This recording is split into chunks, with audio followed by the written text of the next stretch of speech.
What's up, everybody? Kim Becker and Arif Dean here for your weekly AMA for the Colorado Avalanche. The Avs on a big road trip this week up in Toronto tonight, taking on the Maple Leafs. And Arif, it looks like you've joined them. You're in Toronto currently.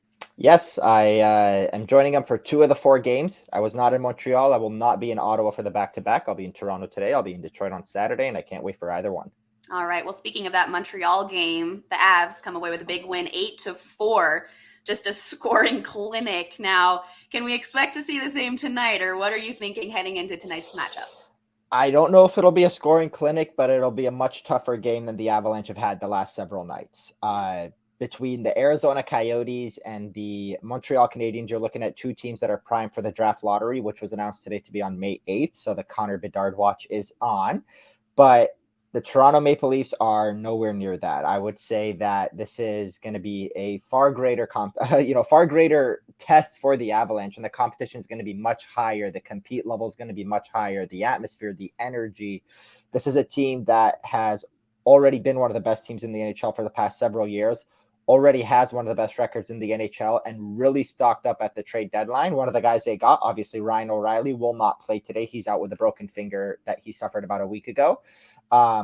So even without him, this is a very deep team. This is a team that came to Denver and defeated them 6-2 at Ball Arena on New Year's Eve. And this is a team that's hungry for another victory after losing a couple nights ago to the Buffalo Sabres. So it's going to be a tough game for the Avs tonight for sure. All right. Well, another tough situation. Speaking of broken fingers, Artturi Lehkonen out for 4 to 6 weeks, right? I mean, what's the update on his status right now, and how big of a loss is this for the Avs roster? So regarding his status, obviously, so let's start with the injury. It looks like, we haven't gotten a confirmation, but it looks like he broke his finger on the deflection for the goal that he scored, the second goal he scored. His 20th of the season. It looked like it hit him on the glove, on the hand, as it went into the net. So in his first game back in Montreal, after being traded from the Avalanche on March 21st of last year, the trade deadline day. So it's almost been a year that Lehkonen's been part of the team. His first game back in Montreal, he scores the first goal. He scores I think it was the third goal, the power play tally that, hit him in the glove, in the hand. And then he leaves the game with an upper body injury. It was his 20th goal of the season, first time he's done that in his career. It was also his 100th career goal in his first game back in Montreal. 3 points in that first period. And then ends up breaking his finger. He flew with the team to Toronto on yesterday. Okay. And then today he headed back to Denver. He flew with the team to Toronto on Monday. And then on Tuesday, he headed back to Denver. He's scheduled to have surgery. Jared Bednar did say that usually these injuries take 4 to 6 weeks, but there won't be a clear timeline on how long Lehkonen will take until after he has the procedure completed, which I don't know at this point in time on Wednesday afternoon if he's done that yet. So 4 to 6 weeks is usually the timeline, the generic timeline for these types of injuries. I know when Ryan O'Reilly broke his finger, they said it was going to be 4 weeks in Toronto. So right around the end of the regular season, early playoffs, that's when you can expect Artturi Lehkonen back most likely. But the 4 to 6 week timeline has been just more of a generic time frame of what these usually are, rather than a specific timeline for Artturi Lehkonen. So that's the status. Now, in terms of how big of a loss he is, he's a very big loss. I think one of the biggest things that we don't talk much about for this Avalanche team is not just that the trade deadline last year put them over the hump, but the trade deadline last year gave them 2 players that are really important for this team. And, not to take away from Andrew Cogliano, we know what he brings, but I'm talking Josh Manson and Artturi Lehkonen. And the reason why I'm specifying those 2 is because they both signed for 4-year deals, $4+ million with the Avalanche. After coming in on expiring contracts, and now both of them are out. We've already seen what missing Josh Manson does to the lineup. We're about to see what missing Lehkonen does as well. He did miss a handful of games earlier in the season in November, but Lehkonen is very strong on the forecheck. The Avalanche play a very high possession game. They like to have the puck, and when they don't have the puck, they forecheck like crazy until they get the puck back. Lehkonen is one of those top guys. So we're going to see how much of a difference it makes to not have him in the lineup. Is it something the Avalanche can overcome? Absolutely not. They can overcome this because they have one of the easiest schedules in the NHL from here on out. They got 2 against Anaheim. I think they got 2 against San Jose. I think 2 against Anaheim, 2 against Arizona. I think they have another Chicago game. One of the easiest schedules the rest of the way from here on out. So they'll have to make do without Artturi Lehkonen for now. but it's going to be a tough loss, and you will notice a big shift in the way they play when he's back in the lineup in about a month or so, the same way that we noticed when Josh Manson returned a few weeks ago and when Josh Manson returns probably in a couple weeks. Yeah, well, an easy schedule here on out, maybe not necessarily tonight, though. It would be a big statement win if the Avs can beat the Maple Leafs, especially missing some of their key players, too. And now, of course, also Artturi Lehkonen. But let's turn our attention to Malgin. Can he continue to score in the top six, do you think? That's a good question.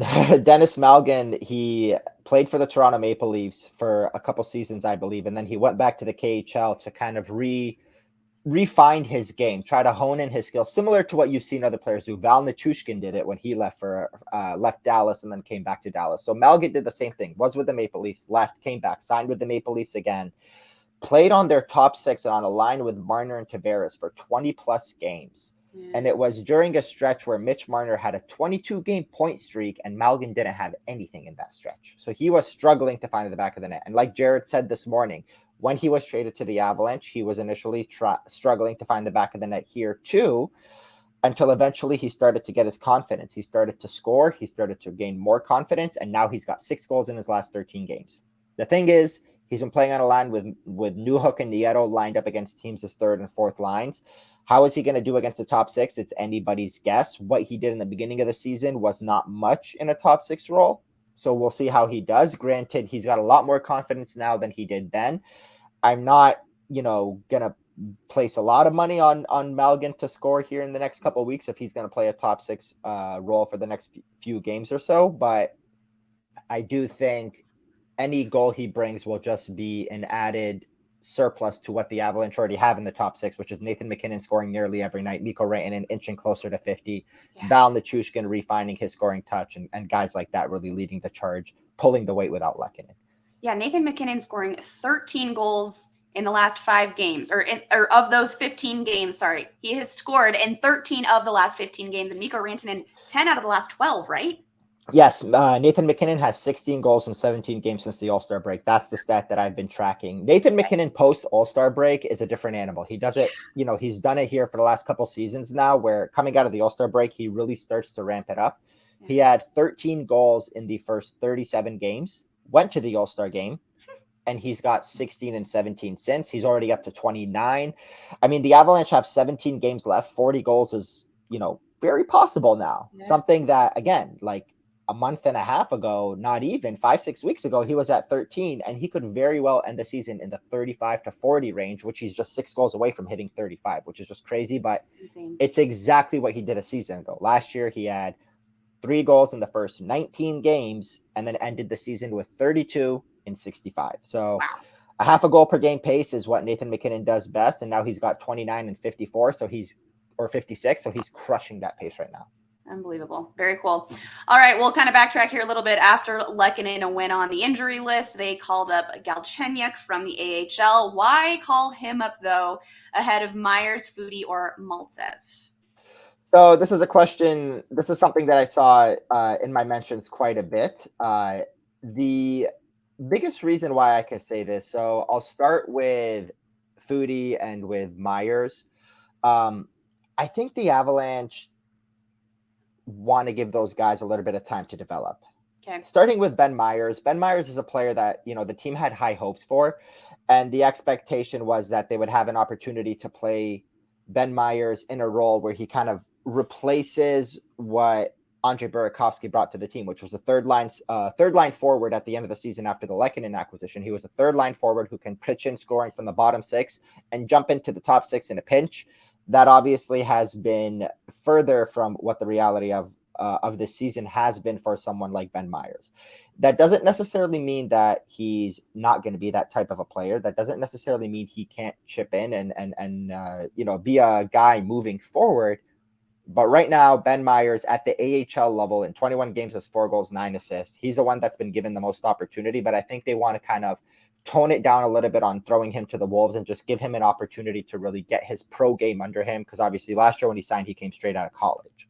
Okay. So that's him. Right. Jean-Luc Foudy has been pretty good. 11 goals, 22 assists, 33 points in 39 games. The thing with Foudy is also similar to Ben Myers. This is a player you're hoping could be a part of your future. Now, there's other guys like Cal Burke. There's even Charles Houdon, who's more of a journeyman NHLer who leads the Eagles in points, 41 points in 48 games and 20 goals. Someone like Houdon obviously is more of an AHL journeyman. He's not going to be part of your future. Jean-Luc Foudy is someone that you're hoping could be that mid-level round draft pick that you have that can jump in when you kind of have a little bit of a salary cap issue next season and maybe the season after that. So I think they want to kind of give him a little bit of an opportunity to continue his development without pushing him in early, kind of similar to Ben Myers. Now, Alex Galchenyuk, on the other hand, is a forward that has played pretty much his entire career in the NHL. When the Avalanche added him on a professional tryout at training camp, it was with the idea that Galchi is the guy that can, maybe replace similar to what you had in Nicholas Aube-Kubel or maybe even Nico Sturm, that 13th, 14th forward that if he sits on the bench, who cares? It's not going to hinder any development. You don't want Ben Myers sitting on the bench. You want Ben Myers and Jean-Luc Foudy playing top line minutes. So someone like Galchenyuk, that was the expectation. He looked good in training camp. Then the injury happened. Then he joined the Eagles. Then he signed his NHL deal, played a handful of games and did not look good. Came back to the Eagles, had another injury, but now he's found his game. He's got 33 points in 33 games. Nice. He's the only guy on that team with a point per game pace. He looks good. He feels good. He's ready to rock. So this is a guy that you're hoping can provide, similar to Denis Malgin. He was not much of an option until he started scoring, got his confidence, and then became an option. So you're hoping that Alex Galchenyuk could at least give you something similar to that, where even after you get guys healthy, Darren Helm is getting close. I know Curtis McDermott's getting close. He'll probably play defense if he does play. I know Gabe Landeskog, the hope is to have him back. Lehkonen, the hope is to have him back for the playoffs. So even if or when these guys get healthy, if for Landeskog and when for the others, you want to be able to hope that, like, by that point, best case scenario, you still have Galchenyuk and trust him enough to be a 13th or 14th forward where you could use him in the playoffs, similar to Nico Sturm or Aube-Kubel when injuries arise or when you need someone to jump in. All right. You sold me on Galchi. There you go. That makes sense. Thanks so much for that one, Arif. Okay, we've got one more question here to wrap it up. We touched on it a little bit, talked about how the schedule for the Colorado Avalanche here in the future is one of the easiest in the NHL, if not the easiest, arguably there. But Toronto tonight, the Maple Leafs, is this the toughest game that Colorado has on their schedule the rest of the regular season? And what do you predict happens tonight in this matchup? Toughest game, I'm going to say top two. Okay. April 1st in Denver, it's going to be mayhem against the Dallas Stars. That is going to be a fun, heavy-hitting game. Yeah. Tonight, you're going to see a lot of speed, a lot of skill, a lot of high-flying back-and-forth hockey because Mitch Marner, Austin Matthews, and John Tavares are playing on one end. Mikko Rantanen and Nathan McKinnon, Cale Makar are playing at the other end. It's going to be a lot of fun at Scotiabank Arena today. Now, the thing about the Toronto Maple Leafs is my personal prediction is this is the team that's going to come out of the Eastern Conference, and they're probably going to be the team that defeats both Tampa and Boston, which is going to put them in a lot of confidence heading into the Eastern Conference final, potentially the Stanley Cup final. So if the Avalanche are to repeat and make it to the Stanley Cup final, I think they're going to have to go through these guys. So it's going to be a pretty tough game. The other thing about this game, and this is where I'll get to the prediction part, is I already mentioned it once. New Year's Eve, the Avalanche were still struggling. We're still kind of up and down, playing inconsistent hockey, dealing with injuries, guys in and out of the lineup. Nathan McKinnon was just coming back from his injury that night at Ball Arena, and the Avalanche were embarrassed 6-2 by the Toronto Maple Leafs in their barn. Yeah. I think the Avalanche know, no matter how much they want to downplay it, players keep receipts of things like that. They want to come here. They know that, against bigger teams or, teams higher in the standings, like the New Jersey Devils, they just lost to them and were embarrassed, obviously, with Justus Annunen in goal in the whole 7-5 game. They know that, they lost to Dallas and also gave up 7 goals to them. They need to beat these teams that are higher up in the standings, and they need to prove that they are still the Avalanche. They've had a target on their back all season, being the defending Stanley Cup champions. I think this is a game that they've circled on their calendar, that they came to our barn and they made us look silly. We need to come here, and if we can't make them look silly, best case scenario, at least worst case scenario, defeat them and come home with 2 points from this. Okay. So it's going to be a big game. It's going to be a tough game. Nathan McKinnon's feeling it today. He's got a lot of people in town. Cale Makar's, making the rounds with the media today. Alex Newhook, the traveling Newhook fans that were in Montreal or here in Toronto again, and they were at morning skate all rooting for him. So a lot of guys. Evan Rodriguez is from Toronto. Devontae's is, around the area. So, a lot of guys here love to show up for the games in Toronto. Who doesn't? It's the, the biggest hockey market in the NHL, arguably. So people, especially Canadian athletes, love to come out here and play a good game here. And the Avalanche want to do that, given what happened on New Year's Eve. And given the fact that last season when the Avalanche came here, Darcy Kemper was a last-minute scratch. And then they had to turn it to Jonas Johansson and a emergency backup goalie until Justus Annunen was flown in the middle of the game from Loveland. And the Avalanche were blown out 8-3. So some really tough games against Toronto. And then the one victory, obviously, last year, the Avalanche were down 3-1, I want to say, and then came back and defeated the Toronto Maple Leafs 4-3 with an overtime winner from Devon Taves. That was probably the best regular season game last year at Ball Arena. Cool. So the Avalanche have had some really strange games against the Maple Leafs here over the last 12 to 16 months or so. That this one's going to matter for them. So my prediction is they're going to come away with a victory. I can't say the same about Toronto tomorrow in Ottawa, where they got to go on a back-to-back and potentially play Jonas Johansson. We'll see. But tonight against Toronto, I think Colorado's going to put their best foot forward. They want this game. They should get this game.